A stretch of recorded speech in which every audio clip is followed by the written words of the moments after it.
Number one problems with planting a jujube tree in your backyard. Good morning, people. It is May 31st, and this is the sugarcane jujube. Or it might be the honey jar. Some people say it's the honey jar. It's a really good fruit. It's sweet. It's because of this jujube that I got 2 other jujube trees, and I've grafted on 3 other varieties. So this is going to be a quick summary of almost everything that I know about jujubes, and to show what happens with runners or volunteer plants. And the jujube, some people say that it's an invasive species, but I don't really think it's that invasive. I mean, yeah, it could be considered invasive, which is why I planted it all the way in the corner of my orchard.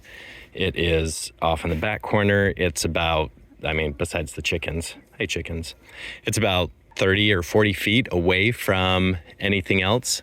Hey, there's a bee, wow. Okay, usually the jujube is pollinated by wasps and these little flies. Let's see if it'll show it in there. There we go. These guys fly around it all the time and pollinate, but the flies and the wasps pollinate. If we look here at this, right there is a fruit that's starting, and then these are the flowers.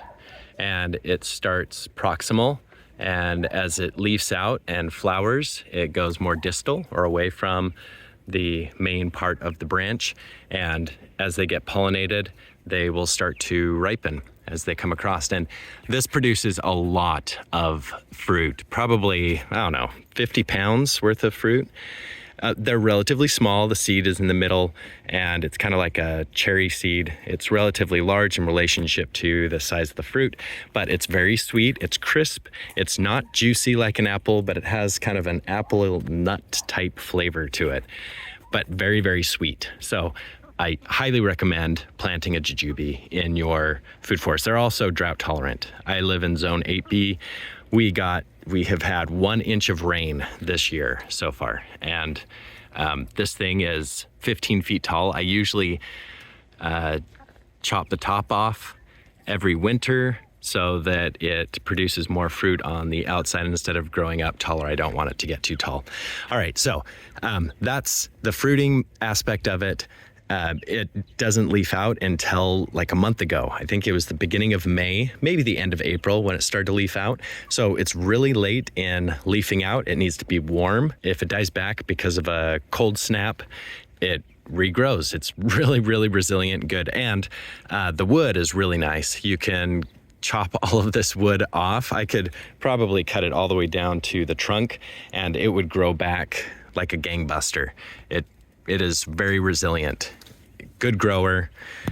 This has been in the ground for 4 years now. I think it's been 4 years, maybe 3 years, 3 to 4 years. I got fruit on it the first year. So sugarcane jujube. I'm gonna go in with the chickens. Hopefully they don't eat my toes. I grafted, this was a GA-866 that I grafted last year, and I did something stupid. It was growing really well, and this spring I saw that there were some dead branches on it, and so I just broke the dead branch. Well, when I broke the dead branch, it exposed some of the green that was on there, and it had not started to leaf out yet. So try not to do that.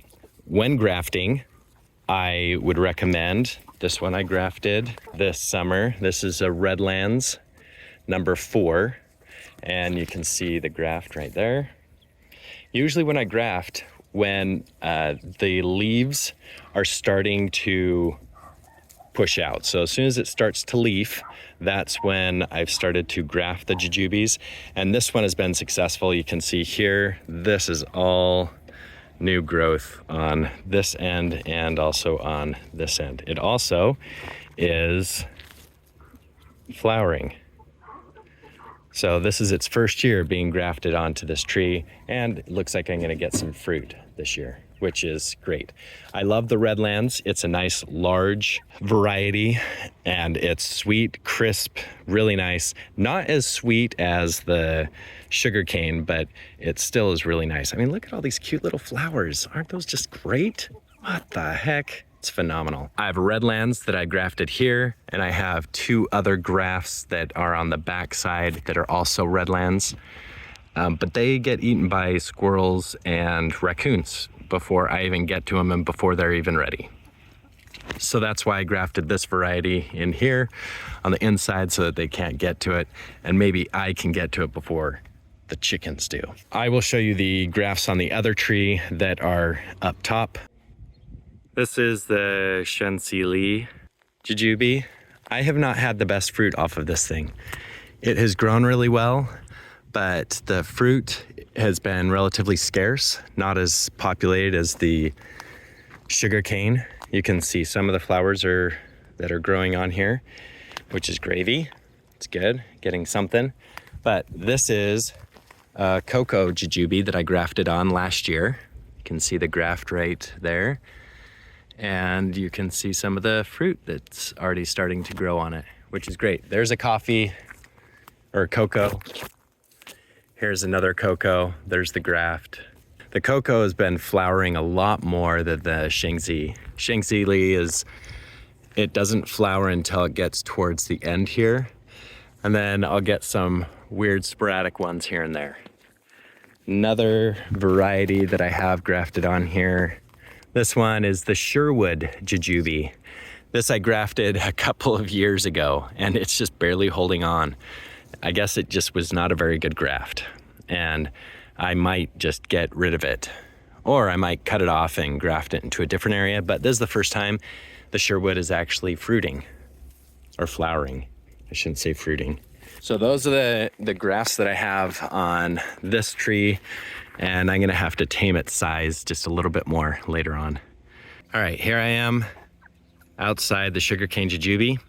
I'm about 20 feet away from this jujube, and I saw something just the other day and I was like, what is that? And if I come down here, what is that? That is a volunteer, and it's a jujube. So if you look here, you can see all the little flowers, just like the mother plant, except this guy has a lot of spikes. It's almost like a rose bush or oh geez, dude, these spikes are really, really sharp. So this is coming from the rootstock. I'm not sure what rootstock this was grafted onto, but you can see that it comes all the way out here. The chickens have gotten to it a couple of times, which is why it's eaten. But if you get these growing up, and if you don't have another jujube, this can be a good thing. If you let this grow, it will cross-pollinate with your jujube tree, your single jujube tree. If you have 2 jujube trees, then you don't need this unless you want it to grow here. And I don't necessarily want it to grow here because I have some grapevines. I don't want it to interrupt any of that. But you can see right here is the root that's coming off.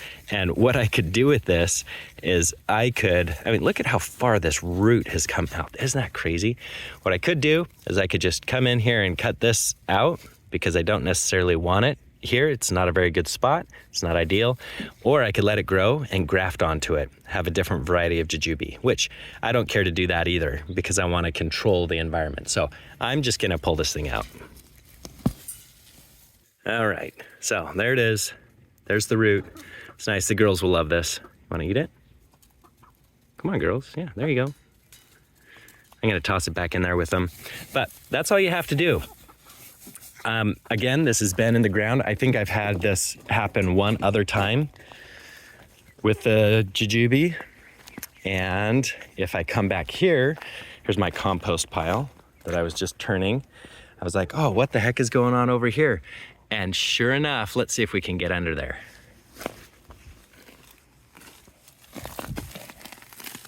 Oh, it's going into the depths. Just turning the compost pile, and sure enough, this is also a jujube. Look at that.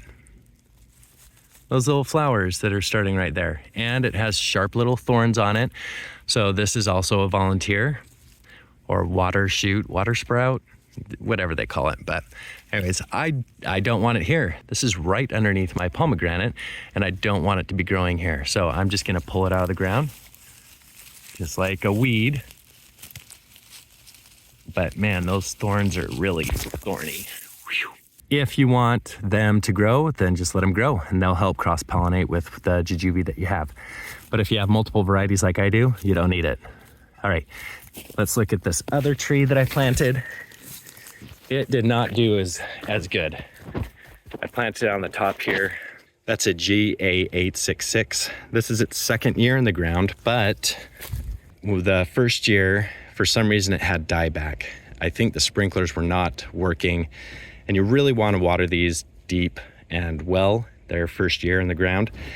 So it died back. I cut it to where it had died back, and now this is all new growth. There was some growth that was coming off the bottom of the base there on the rootstock, but I just cleared those off so that I'm just getting the GA-866. I actually should get a couple of fruit on this thing. It is teeny. It's like 2-3 feet tall maybe. Oh man, look at those Redlands. This Redlands graft that I have here, you can see that the fruit is already grown. It's about the size of a gummy berry, which is relatively small, but these won't be ripe until August, so I have a couple months before they start to ripen up. Here we are with the jujubes. It's July 10th. Oh, really? July 10th, and I just wanted to show you the update on these. So here we have the jujubes already starting to fruit, and we still have the flowers. See that? Some of the flowers that were not pollinated are dry and they're falling off, which is totally fine. This being the sugarcane jujube, look at the size of these. They're relatively large. This is a graft that I put on this spring. This is a Redlands variety. We have a couple that are growing right there. For the first year of grafting, this is pretty neat. I haven't had this fruit grow on the first year grafting. Usually they show up on the second year. But I really like the Redlands because it grows pretty large and it's relatively sweet. Not as sweet as the sugarcane. And I'm gonna go underneath here to give you an update and show you the other Redlands. Hey girls, how you doing? Okay, so here's the other Redlands graft. Look at this. I have 1, 2, 3, 4, 5, 6. It's July and it's already this big. Size of a small apple, ping pong ball sized. But the Redlands, nice and big. These usually get eaten by a raccoon early, which is why I prop them up so that they don't drop down for the raccoon to get it. But here's another graft. You can see the graft right there. These two are Redlands, the rest is sugarcane. This is my GA-866 that I planted last year. It died back because I had a freaking vole in the bottom here and just ate up some of the roots. I was able to take care of it and now it's starting to grow back. I don't know if I'll get any fruit this year, but that's okay. As long as the graft is intact and working, next year it will go gangbuster. Okay, I just wanted to show you. Look at all of that fruit from up above. I'm about 20 feet high here, and some of this has been, look at all that fruit. Man, I'll get a lot of fruit from this tree this next year, or this next couple of weeks. And the wasps still fly around and pollinate it. So I should be getting fruit starting middle or end of July, all the way through September. Shanxi Li. The Redlands is bigger. This variety tends to, I don't know, it starts to shrivel a little bit. So I don't know if I'm underwatering or what, but it has a good amount of fruit, but it just doesn't look very good or healthy. And there's a lot of them that are on here. This variety that I grafted right there, this is the cocoa, and it doesn't have very much. It has like 1 or 2. And my neighbor, he loves this variety. So I haven't really had it, so I'm excited to try it. This also is a cocoa. It's grafted here, a couple of varieties. And then I have another one tucked underneath here. This is the Sherwood jujube. It has stunted growth, so it hasn't really grown that well. And I have burned tips, so I need to water more, but I found out that my watering system was not functioning for the past couple of days, and we're hitting temperatures of 107. I got it fixed, so hopefully I'll be able to catch up on my watering and they won't die. So that's the Shanxi, the cocoa, other varieties that are in there, and it's starting to water. Yay! Okay, that's the update for these. So this variety I will get later, August, September, but the sugarcane looks like I'm getting some ripe fruit this July. All right, hope the update helped out. Let me know if you have any questions about jujubes.